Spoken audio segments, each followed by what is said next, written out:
နေပြည်တော်မှာငလျင်ဒဏ်သင့်စစ်ကောင်စီလက်အောက်ခံဝန်ထမ်းတွေအနေနဲ့မဖြစ်မနေရုံးပြန်တက်ဖို့အပြင်နေပြည်တော်ပြင်ပကိုပြောင်းရွှေ့တာတွေမလုပ်ရဘူးဆိုပြီးစစ်ကောင်စီကညွှန်ကြားလာပြန်တယ်လို့နေပြည်တော်မှာရှိတဲ့စစ်ကောင်စီလက်အောက်ခံဝန်ထမ်းတွေကရန်ကုန်ခေတ်သစ်ကိုအသိပေးပြောဆိုလာပါတယ်။လက်ရှိမှာတော့ငလျင်ဒဏ်ကြောင့်နေပြည်တော်ကစစ်ကောင်စီလက်အောက်ခံဝန်ထမ်းအိမ်ယာတွေအပါအဝင်ဝန်ကြီးဌာနရုံးတွေပါပြိုကျပျက်စီးမှုတွေဖြစ်ထားတဲ့အပြင်ဝန်ထမ်းမိသားစုတွေထဲမှာပါ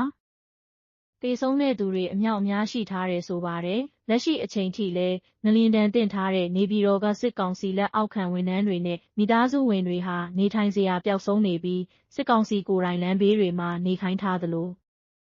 စားစရာအတွက်ဆိုရင်လည်းဖြစ်သလိုသာလမ်းဘေးတွေမှာပဲချက်ပြုတ်စားနေရတယ်လို့လည်းစစ်ကောင်စီလက်အောက်ခံဝန်ထမ်းတွေကပြောပါတယ်။အဲ့ဒီလိုအခြေအနေတွေဖြစ်နေပေမဲ့အကြမ်းဖက်စစ်ကောင်စီကတော့နေပြည်တော်ကသူတို့စစ်တပ်လက်အောက်ခံဝန်ထမ်းတွေကိုလာမယ့်ဧပြီလ9 ရက်နေ့ကစပြီးမဖြစ်မနေရုံးပြန်တက်ဖို့နဲ့နေပြည်တော်ပြင်ပကိုပြောင်းရွှေ့တာတွေမလုပ်ရဘူးဆိုပြီးစစ်ကောင်စီကညွှန်ကြားလာပြန်တယ်လို့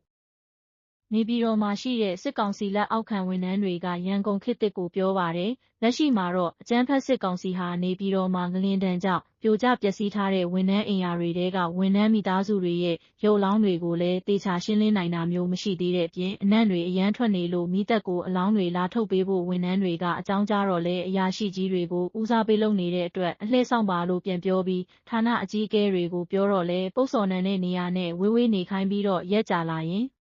အနံ့ပြောက်ပြီးရိုးသွားပါလိမ့်မယ်ဆိုပြီးတော့ဒါပြန်ပြောတဲ့အတွက်ဘလောက်တောင်တာဝန်ယူမှုမရှိလဲဆိုတာစဉ်းစားသာကြည့်ပါတော့ဆိုပြီးနေပြည်တော်မှာရှိတဲ့စစ်ကောင်စီလက်အောက်ခံဝန်ထမ်းအိမ်ယာမှာနေထိုင်သူတဦးကရန်ကုန်ခေတ်သစ်ကိုအသိပေးပြောဆိုလာပါတယ်။